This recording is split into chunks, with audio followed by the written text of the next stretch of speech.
¿qué vamos a encontrar? ¿Por fuera o qué? Por fuera. Aquí está el abdomen. Hacia atrás, ¿qué vamos a encontrar? Esta es la vértebra. La médula está acá. Los músculos. Baja desde aquí arriba. Está ahí. Hasta la cola acá abajo. ¿Qué vamos a encontrar por fuera? Por detrás. Músculos, piel. La piel. La Muy piel. bien. Entonces la piel viene así. Y lo que vamos a ver acá es alteraciones en la piel, malas formaciones en la piel, ¿ya? Que es bastante frecuente encontrar con una malformación en la piel.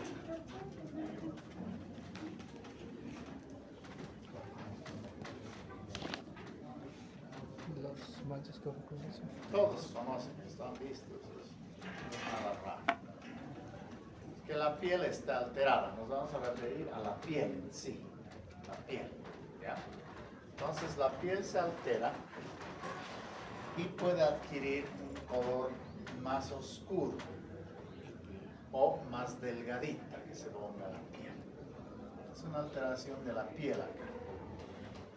Y esto se lo reconoce el momento en que el bebé nace. El neonatólogo o la matrona se da cuenta cuando agarra al chiquito que hay algo en la piel, que esta piel está más oscura, ¿no? Como si fuese una equimosis, algo así. Eso. Entonces eso no es normal, no debería haber eso. Todo el color de la piel debería ser igual. Pero si vemos que aquí está un poco más oscuro, tengo que pensar que haya habido un trauma, que haya rasgado algunas venitas de ahí y que se haya producido, digamos, una equimosis. ¿No? Pero no ha ocurrido nada de eso. Y esto se oscurece. Han debido ustedes ver o oír nombrar lo que es la mancha mogólica, ya que aparece. Con eso nacen muchos chiquitos. Es como una equimosis que está ahí. Antes se decía mongólica, pero Mongolia es un país que está por Asia, cerca de la China. ¿Ya? Entonces, ese es el país mongol. Y ellos se quejaron, dijeron, no puede ser más, porque eso sería una afección para el país. Entonces se encontró con mancha mogólica. ¿Ya? Entonces, si nosotros encontramos esto, o el neonatólogo encuentra esto, tiene que pensar que podría haber algo por debajo, hacia aquí adentro. Tiene que pensar eso. Sí, porque esto ya es una deformación, hay algo acá. ¿Y qué es lo que podría encontrar acá? Que así como esto está teñido, podría ser que no haya una apófisis espinosa. Entonces ya tiene que sospechar eso.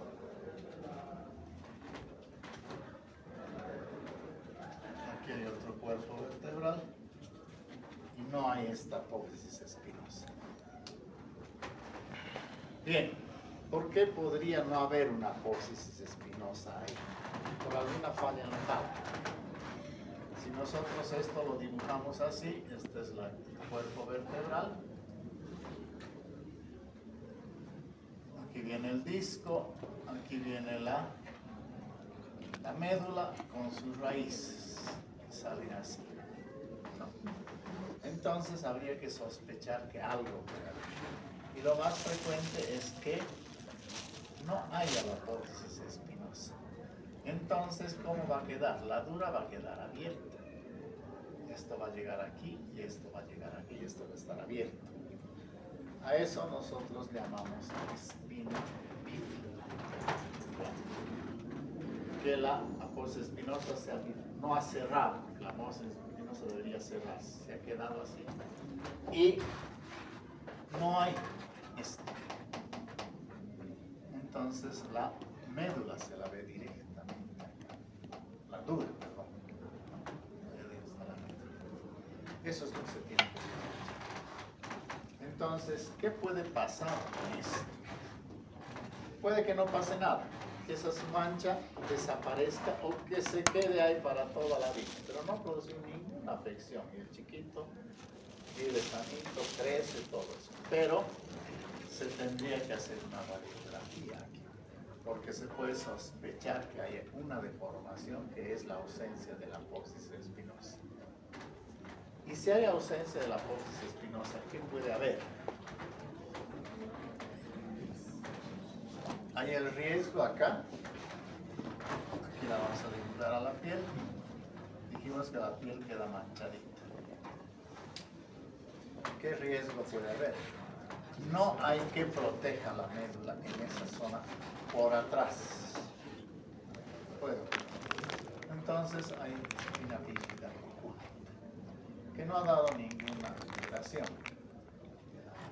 Bien, y puede ser que nunca se necesite nada, nunca se le ha hecho radiografías, el chiquito ha crecido, y que más adelante, cuando sea adulto, se empieza a presentar dolores de espalda. Y generalmente esta deformación aparece aquí abajo, en la parte lumbar. Y puede aparecer el señor después de muchos años con dolores en la espalda. Se hace la radiografía y se encuentra que no había tenido que nunca le produjo ningún problema. A no ser que hubiese habido un golpe acá, que podría, como no hay hueso acá que proteja, podría haber dañado la médula. Pero no ha ocurrido esto, nada. Y esto dijimos que se da más que todo en la parte lumbar.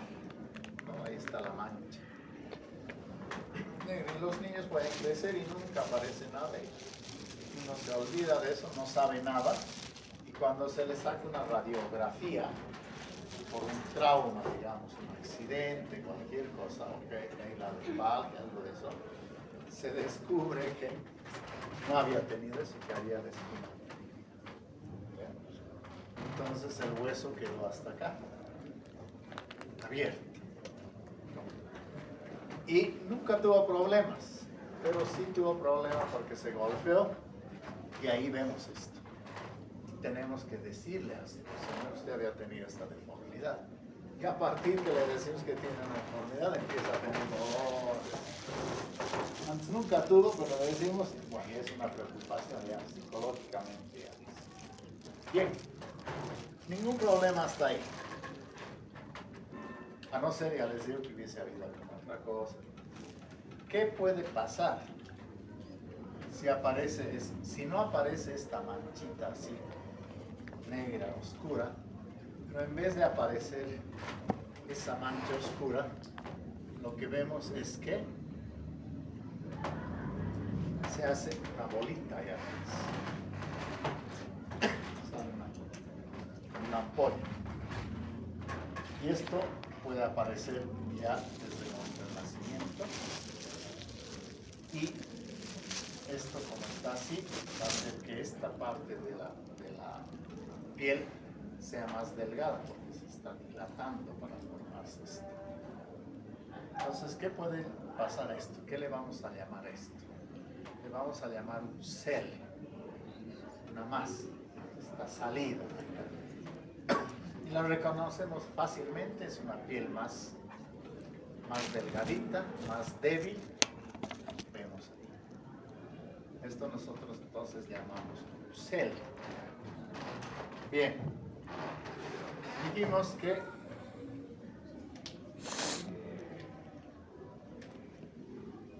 esta es la médula y la médula está cubierta por la dura. Encierra muy bien herméticamente.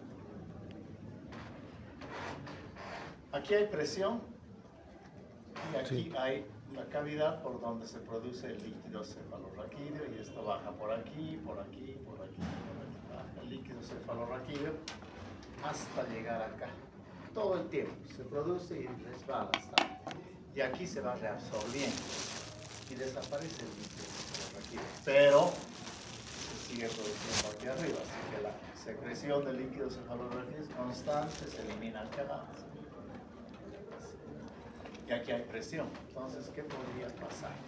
Como aquí esto está vacío, no hay nada que lo detenga porque aquí todo detiene. Entonces, esto, pues esa presión, ¿qué va a pasar? Puede ser que la dura se salga por este hueco.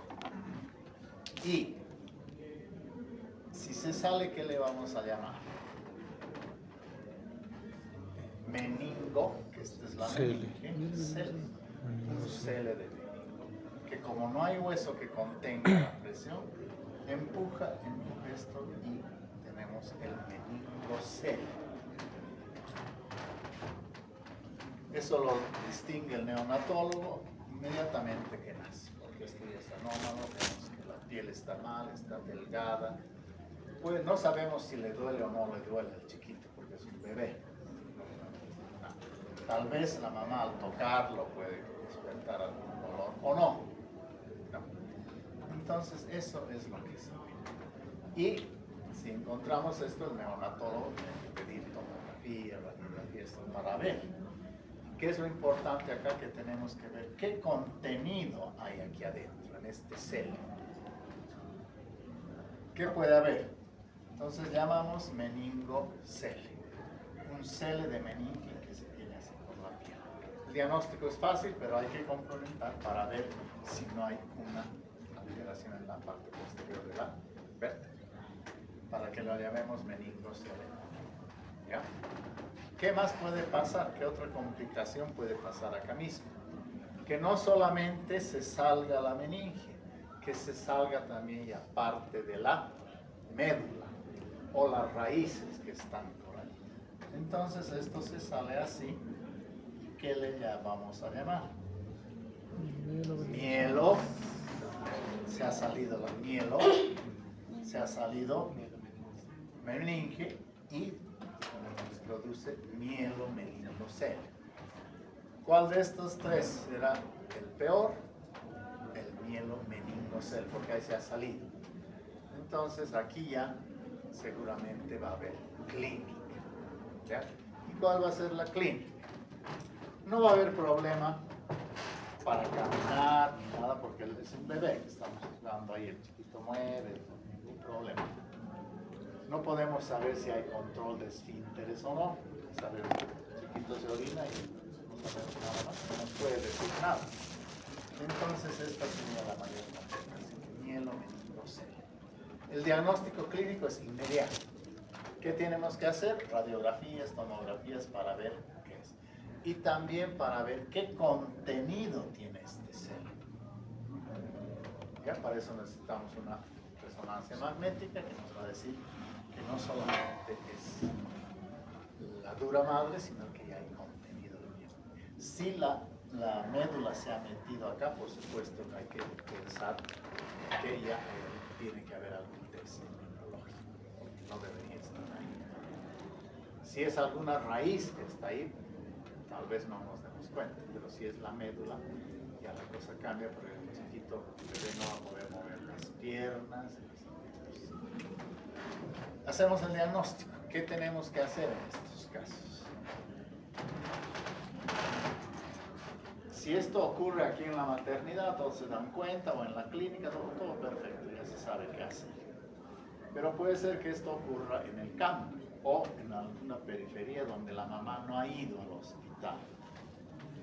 Ha ido a sus controles, pero no ha ido ya durante el parto, ha nacido sola o alguien le ha atendido y ven la manchita, pero no hacen nada más. O ven la prominencia de este cele.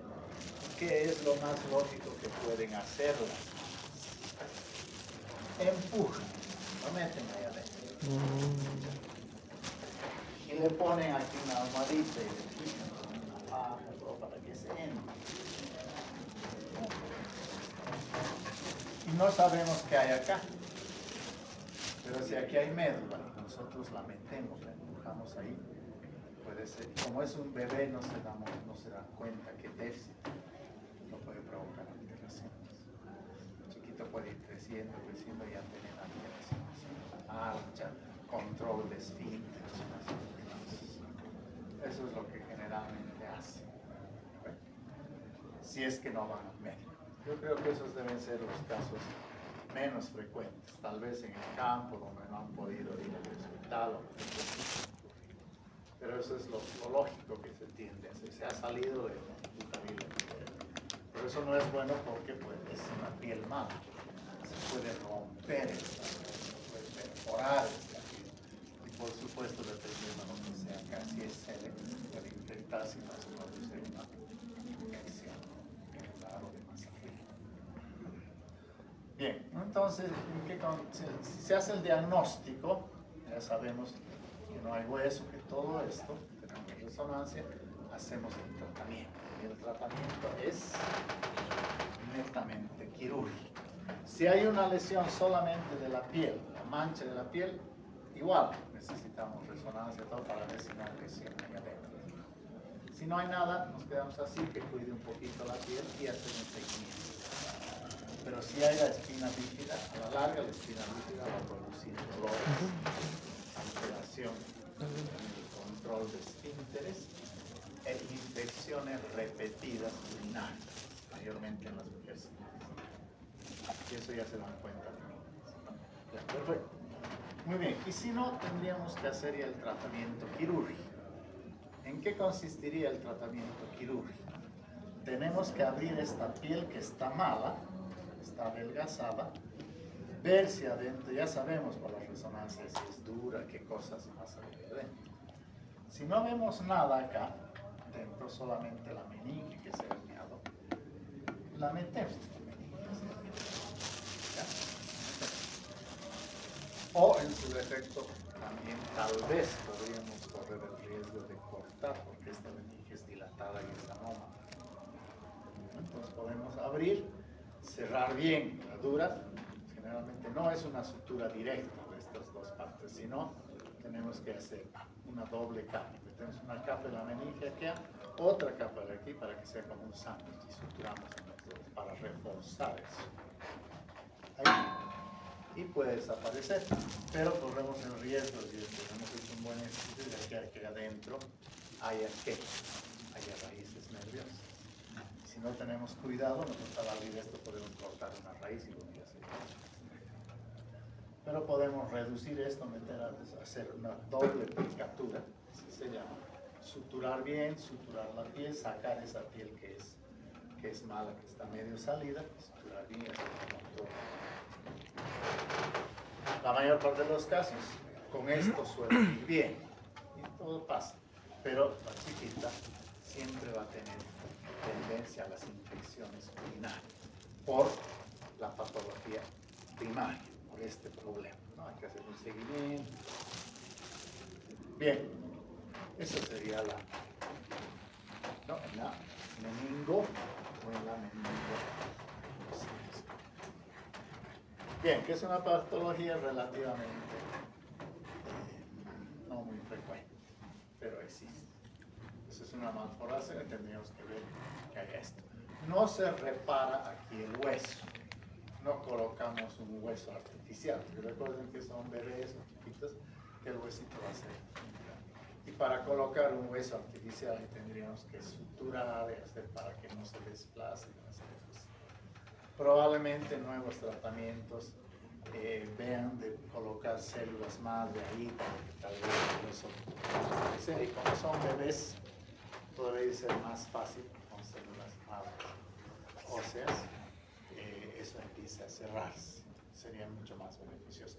No sé personalmente si es que habrá ese tipo de tratamientos, pero podemos imaginar que tal vez sea. Muy bien. Entonces eso es lo que pasa a nivel lumbar. Pero esto mismo puede pasar aquí arriba. No a nivel lumbar. No es tanto problema a nivel lumbar. Pero ¿qué puede pasar? Aquí están estas vértebras. Puede haber, acá está la escama. Recuerden que acá está la escama del occipital y este espacio es abierto. Esto. Entonces, ¿qué puede pasar? Que en vez de que falte un pedazo del arco posterior de la vértebra nos aparezca un déficit escamalocostal. Ya no es aquí arriba. Entonces, ¿qué va a pasar ahí? La piel de aquí se va a salir, porque no hay nada que contenga. La meninge también se puede salir y hacer un cele.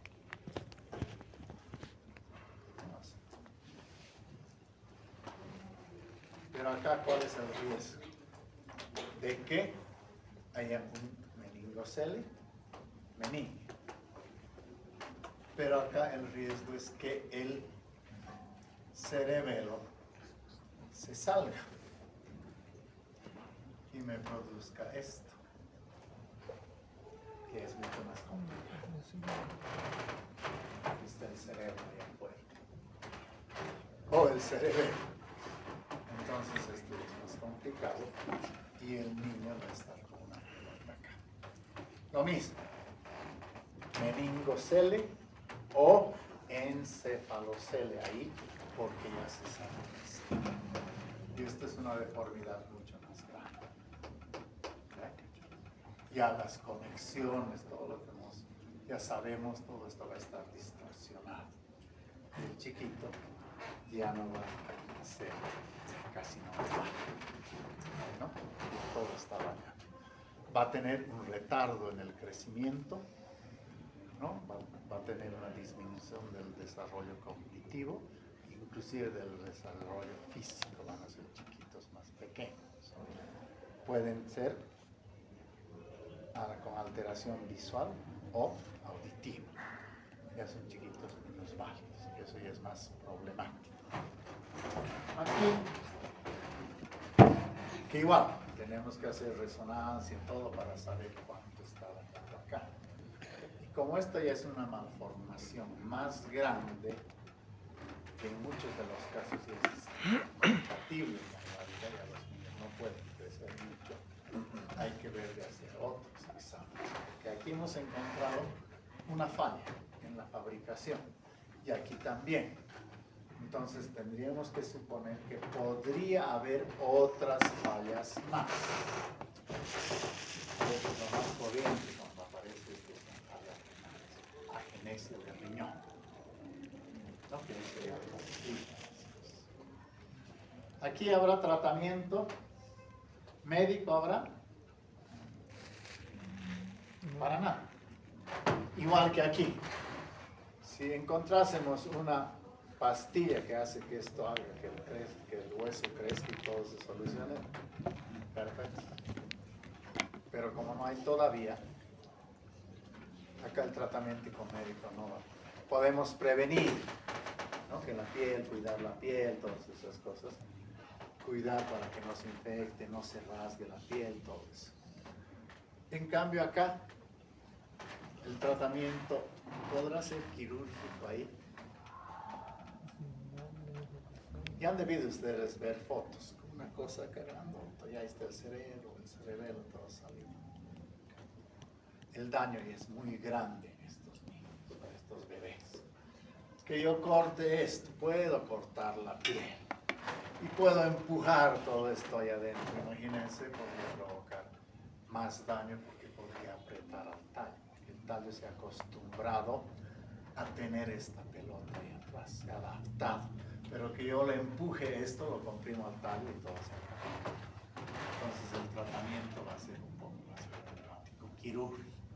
Y como estos niños ya tienen otro tipo de déficit, entonces probablemente no pueden durar mucho tiempo. En los primeros meses tienen tener más complicaciones, más problemas.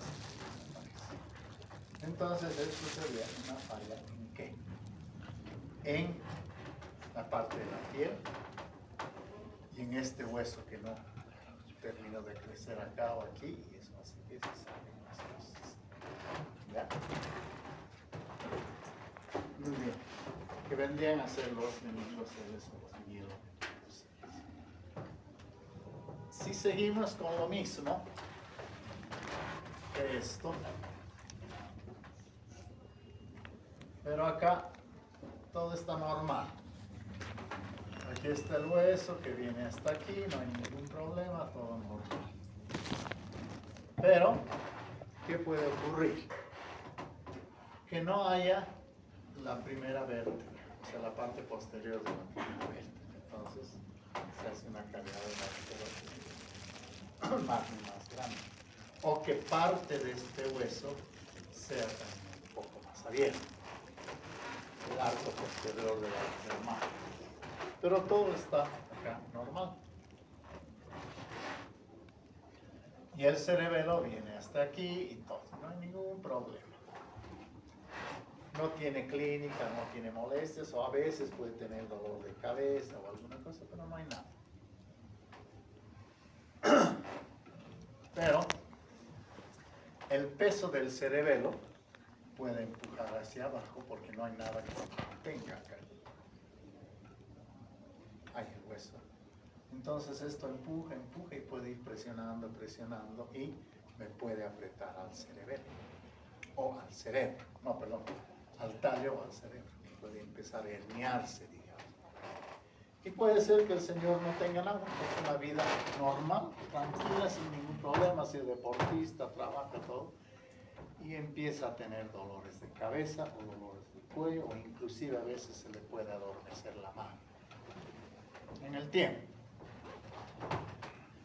Hacemos radiografías y podemos ver que no había habido este pedazo de hueso completo, que era un poquito más grande, o que no había esta apófisis aquí. Entonces lo mismo que ha pasado acá empieza a saltarse. Pero no se ha notado nada. O le hacemos una radiografía porque tuvo un trauma craneal o alguna otra cosa. Y encontramos esto. Entonces a esto nosotros llamamos una malformación de Arnold-Chiari. Arnold-Chiari.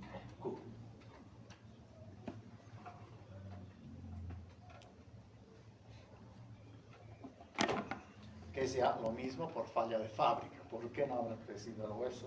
Habría que estudiar con más detalle. Y lo mismo, muchas veces encontramos esto en pacientes que no tenían nada. Se golpeó, le sacan la radiografía, y ahí empiezan a hacer la clínica, que me duele, que tal. Muy bien, y si no, la clínica puede ser problema ya de miembros superiores, dolor de cabeza, otro tipo de problemas, porque esto ya se está metiendo por esto. Y dependiendo del grado de apertura de esto, de la falla ósea, mientras más grande sea, por supuesto que el cerebelo se va a hundir más. Y ahí viene la graduación de Arnold-Chiari 1 o 2 o 3. Por supuesto, 3 o 2 son los niveles mucho más altos. Bien. El tratamiento con radiografías, con todo lo que hemos definido. ¿Qué podríamos hacer? Quirúrgicamente. Médicamente no vamos a hacer nada.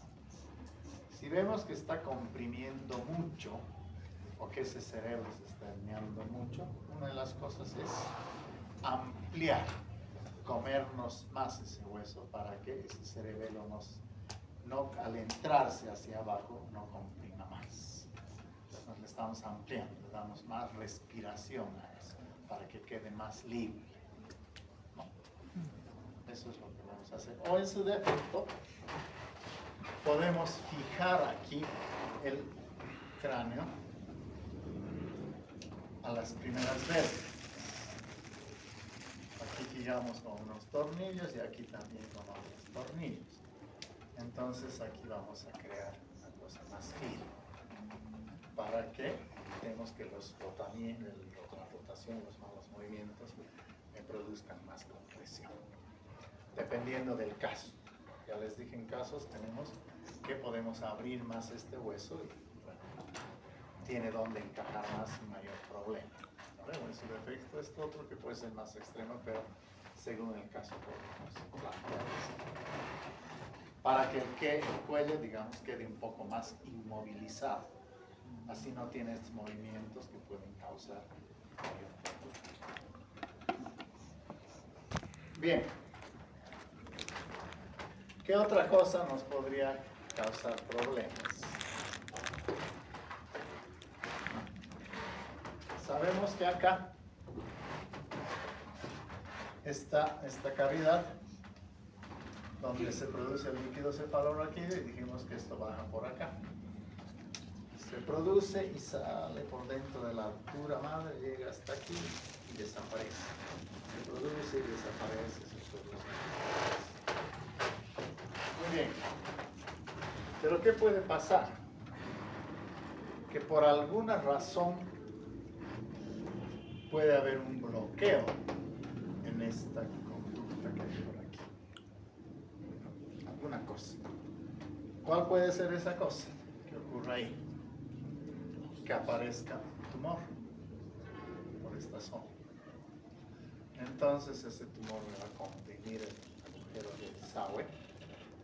No va a pasar el líquido por ahí. ¿Qué va a pasar entonces? Que el ventrículo se va a volver más grande. Porque no está dejando pasar. ¿Y cómo llamamos a un ventrículo más grande? El ventrículo que tiene dentro. Agua. Hidrocefalia, doctor. El líquido cefalorraquídeo es agua. Agua con unos bichitos más allá adentro. ¿Vale? Celulitas, varias cosas. Entonces, si esto crece, va a ser que hidro, porque es agua, y cefalia, que es una cabeza grande. ¿Vale? Entonces, esto puede haber una cosa. Esto nosotros llamamos una hidrocefalia obstructiva, porque este tumor puede estar aquí, puede estar más arriba, puede estar más abajo. Entonces no deja que el líquido circule por acá. Obstructivo. Bien. O no comunicante, porque no hay comunicación entre esto y esto. Pero puede haber la comunicante. Que no haya tumor, no haya absceso, no haya nada que esté bloqueando acá. El líquido siga por acá. Pero, ¿qué puede haber? Que se produzca más líquido. Mayor producción de líquido. ¿Y qué circunstancias me pueden llevar a que se produzca más líquido ahí adentro? Que aquí adentro sí hay un tumor. Un tumor de ¿dónde se produce el líquido cefalorraquídeo? ¿Bien? En los plexos coroideos. Dentro de los ventrículos laterales, en la parte posterior, hay como una formación que parece un racimo de uvas, así son, unos globitos, como un racimo de uvas. Esos son los plexos coroideos y ahí se está formando el líquido cefalorraquídeo, como unos huevitos. Entonces puede haber un tumor ahí y eso hace que se produzca más líquido cefalorraquídeo. Pero ese líquido cefalorraquídeo va a seguir circulando por acá, normal, pero como aquí la producción es más grande, eso también es, que es la hidrocefalia comunicante. Y la otra que tenían esto por acá, no comunicante. ¿Ya? Otra alteración. ¿Cómo hacemos esto? ¿Cómo vamos a hacer el diagnóstico? Si son los bebés, que puede ocurrir esto, por supuesto, o los niños, y ahora lo vamos a ver después, eso, la cabecita va a empezar a crecer. ¿Por qué? Los ventrículos empiezan, como todo es plástico, y los huesos todavía no están suturados, no están cerrados, entonces empiezan a crecer y la cabecita crece. Y nos da la cabeza africana. Eso. Por un lado, ese aspecto físico lo podemos ver, o en su defecto, que ya haya problemas de alteración de la visión, alteración de conducta, que alteración cefalea, todas esas cosas, porque ya es el cerebro que se está empezando a dilatar por empuje desde adentro de estos ventrículos que están, de estos globos que están, se inflan más llenos de agua, empiezan a dañarse. ¿Y qué es lo que puede pasar acá? Que el hueso de todas maneras siempre va a contener el cerebro. Entonces, como lo empujan desde adentro, es la corteza del cerebro que empieza a reducir su espesor, porque hay una presión desde dentro. Y si eso ocurre, ya podemos imaginar todo el tipo de problemas que puede tener la persona. Ya no puede caminar, o sea, no hay visión, no controla esfínteres, dolor de cabeza, por supuesto, náuseas, vómitos. Y la triada que ustedes ya conocen, la de Cushing, que es la típica de estos problemas, ¿no? Bien. Sigamos con otra parte. Habíamos hablado que aquí había ausencia de hueso, que nos producía los celes, todo eso. Muy bien. Aquí también había un poquito de ausencia de hueso, no era tan grave, pero hacía que esto se vaya hacia adentro. ¿Qué sería lo opuesto de la ausencia de hueso? ¿Eh? Lo opuesto que sería de la ausencia de hueso. Que haya más hueso, eso sería. Menos hueso, lo contrario sería más hueso. Bien, perfecto. Entonces, ¿qué es lo que puede pasar? No es que aparecen otros huesos. Recuerden que los huesos en un recién nacido no están juntos, no están suturados, no están pegados. Todos están separados, porque recién se está formando el cráneo, se están empezando a juntar los huesos. Entonces, ¿qué puede pasar? Que estos huesos, que recuerden ustedes, los huesos son como una sierra, ¿no? Los bordes de los huesos son cerrados. Nace el chiquito con los huesos, el parietal, el frontal, el occipital, todos están abiertos, separados. Y por debajo está la dura madre, por debajo está el cerebro. Muy bien. Entonces los chiquitos nacen así. ¿Y qué llamamos nosotros esas aberturas que están aquí, esos huecos que están, que es natural? Fontanelas, doctor. Esas fontanelas, que es ausencia de hueso. No hay hueso ahí. Por eso es que cuando se examina un recién nacido tenemos que tocar esas fontanelas, que hay aquí, que hay aquí, que hay acá, y las tocamos. Pero si nosotros al tocar vemos que no está vacío, eso que está cerrado, entonces ya nos llama la atención porque todo esto debería estar abierto. Y recuerden, aquí está la fontanela mayor, que es en forma de rombo. Cuando nace un bebecito hay que tocar eso para ver cómo está. No sabemos la clínica, no nos dice nada del bebé, pero tocamos eso. Inclusive se alumbra antes con una buena linterna, no esto. Alumbraban al recién nacido y veían si esto estaba traslúcido o no. Por supuesto ahora tenemos linternas más potentes, el mismo celular nos puede permitir eso. Pero acá la palpación es lo que hace. Tenemos que palpar y que no haya huesos. Y están todas las suturas, la moidea, todo lo que la conocemos. Muy bien, pero por alguna falla, igual que no se cerró el arco posterior de la vértebra, aquí estos huesos empiezan a crecer más rápido, violento, empiezan a crecer o inclusive empiezan a crecer ya in útero, dentro.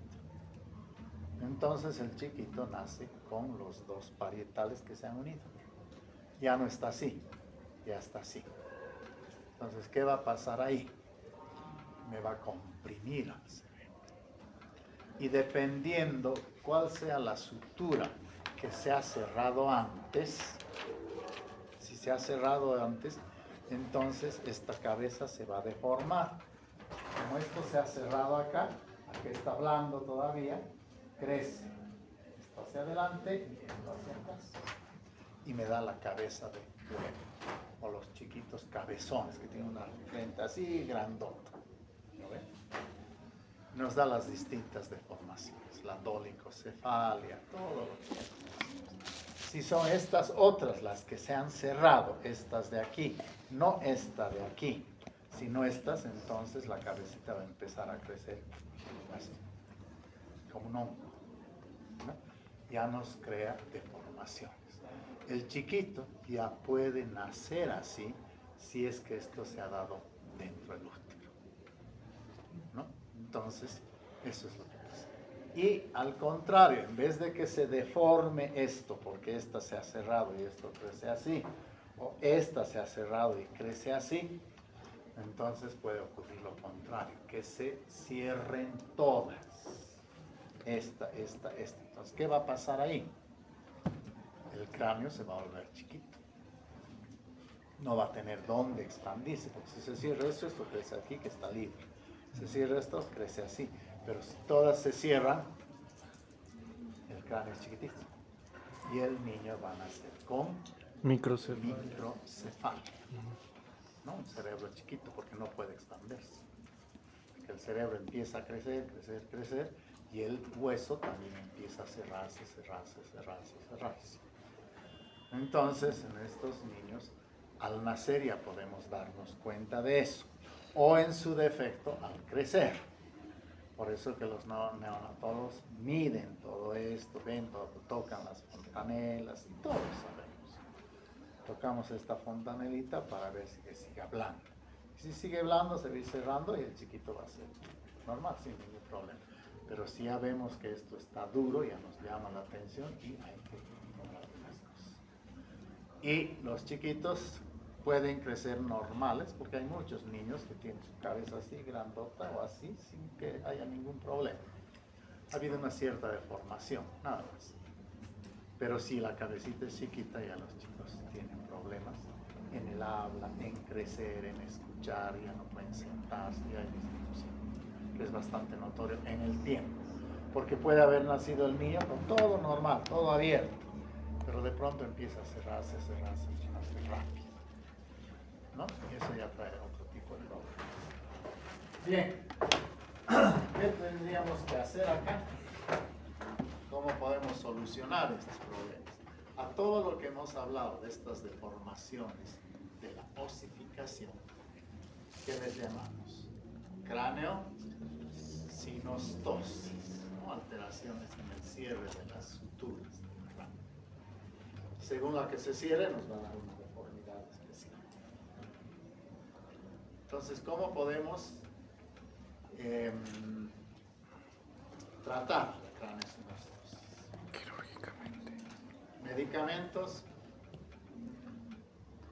esto ya lo podemos determinar con la ecografía. Ya vamos a ver si la cabecita se está cerrando antes, ver qué tipo de problemas hay ahí. Se hace el diagnóstico y el tratamiento tendrá que ser quirúrgico. ¿En qué va a consistir el tratamiento de una craneosinostosis? Que ya da clínica, por supuesto. Es un chiquito medio cabezón, pero todo normal. Lo dejamos así, tal vez estéticamente, pero ya sería mucho problema. ¿En qué va a consistir? Tenemos que hacer cirugía. Esto se ha cerrado, aquí, bien cerrado. Inclusive crece tanto el hueso que en vez de tener una superficie homogénea ahí, como sigue creciendo, se hace un reborde así. Algo tiene aquí. Hueso malo, anómalo. No es tumor, no es un hueso de crecimiento normal. ¿Qué tendríamos que hacer? Sacar toda esa montaña que se ha hecho aquí así, sacar. Abro toda la piel, expongo todo el hueso y corto el hueso, todo esto. O todo esto, según sea la sutura que está. Corto y dejo abierto más o menos 2-3 centímetros. Pelado, solamente la dura mano. Y lo dejo así. Con la piel, por supuesto, se pega. Y tengo que controlar. ¿Por qué? Porque es un hueso anómalo de rápido crecimiento. Entonces tengo que ir controlando de que ese hueso no siga creciendo, porque lo voy a llegar a lo mismo.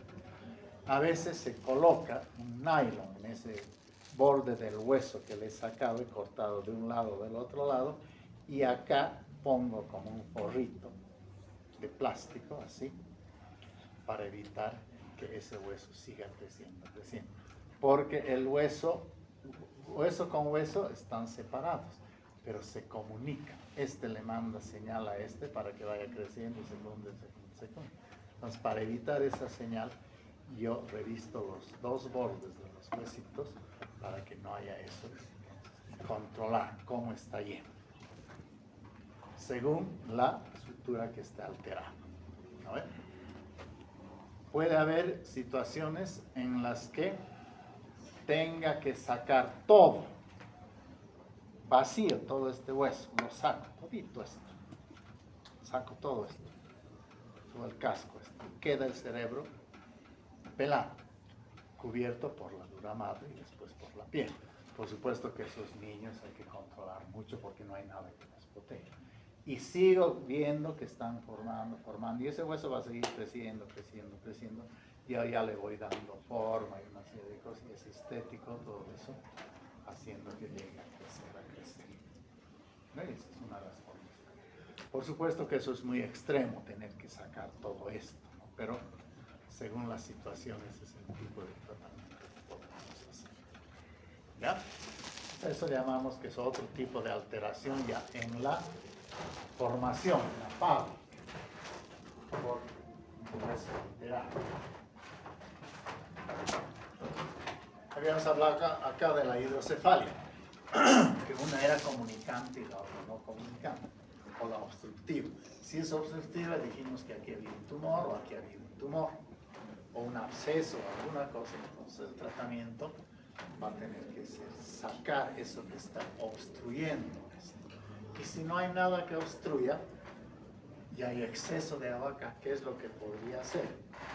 Controlar ese exceso de líquido sebáceo aquí. Y una de las formas de controlar el exceso de líquido sebáceo aquí, que se está produciendo mucho, es que yo haga una cirugía en la que yo coloque un tubito desde aquí afuera, hago un orificio pequeñito en la piel, otro pequeñito en el hueso, saco un pedacito, hago un hueco en la meninge, perforo todo eso y a través de esto coloco un catéter, un tubito hasta el ventrículo, así. Este es el tubito, el ventrículo. Y acá en la piel, acá está la piel, coloco un dispositivo especial que es como una valvulita de plástico. Entonces, este líquido que está excesivo en la cavidad va a ir fluyendo por acá, por aquí, y de aquí yo voy a llevar por debajo de la piel, desde acá por debajo de la piel hasta el abdomen. Abro la piel del abdomen, abro el peritoneo del abdomen, un huequito, y meto este tubito en el peritoneo. Y este huequito lo cierro bien. Y el tubito está ahí, desde aquí hasta aquí. Entonces ese exceso de líquido va a entrar al peritoneo que está lleno de agua.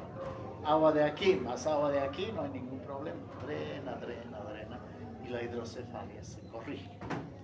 A veces esto tiene un mecanismo de válvula que yo le puedo enseñar al paciente o a la mamá o a quien sea que apriete esta válvula que está acá, la ampollita que está acá.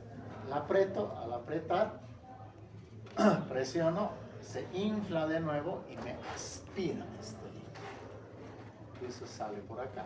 Y eso tiene que hacer el mismo paciente unas 3, 4 veces al día. Apriétese, señor, acá 10 veces, apriete, apriete, apriete. Cada 4 horas, de nuevo, apriete, apriete. Y con eso voy chupando, succionando de aquí hasta llevar aquí abajo. Si es un bebé, por supuesto, un niño, la mamá tiene que... Y no es ningún problema, no les duele, no hay nada. Las personas pueden vivir sin ningún problema con eso. ¿El riesgo cuál es? que se pueda tapar ese tubito. Se tapa, que es bastante frecuente, no es tan infrecuente. Se tapa el tubito, deja de funcionar esto sigue creciendo, aumenta la clínica, todo eso. Y tendríamos que sacar este tubito y colocar otro tubito. Y hay personas que le tienen que hacer 3, 4, 5 veces eso. ¿Por qué se puede tapar el líquido cefalorraquídeo? El líquido cefalorraquídeo es agua que tiene proteínas, tiene celulitas, tiene miles de cosas ahí adentro. Es más espeso que el agua, más espeso. Entonces se puede tapar porque una infección hace que se produzca más proteína. Entonces la más proteína dentro del líquido cefalorraquídeo es más espeso y eso puede tapar este conducto que hemos visto. ¿No? Eso. O puede haber sangrado o alguna otra cosa. Lo más frecuente es que aumente la proteína por la infección que hay ahí adentro. Se tapa y tenemos que sacar, volver a colocar. Ese sería el tratamiento habitual. Lo más frecuente de hacer. Pero puede ser que la persona tenga algún problema acá. Si digamos hay una tuberculosis, la tuberculosis puede dar hidrocefalia por la infección. Pero no, yo no puedo llevar de aquí a aquí, pensando que hay infección. Voy a provocar una mayor problemática acá.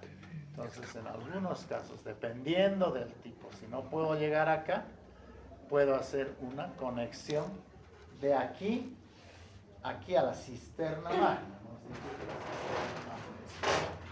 Es una cavidad abierta. Ahí puedo colocar el tubito, en vez de llenar todo esto, le coloco ahí. Entonces, que el líquido va a venir de acá, en una forma más cortita, va a llegar acá. A veces, dependiendo de la situación, podemos llevar al corazón, al atrio, a la aurícula. Esta se llama derivación ventrículo-peritoneal.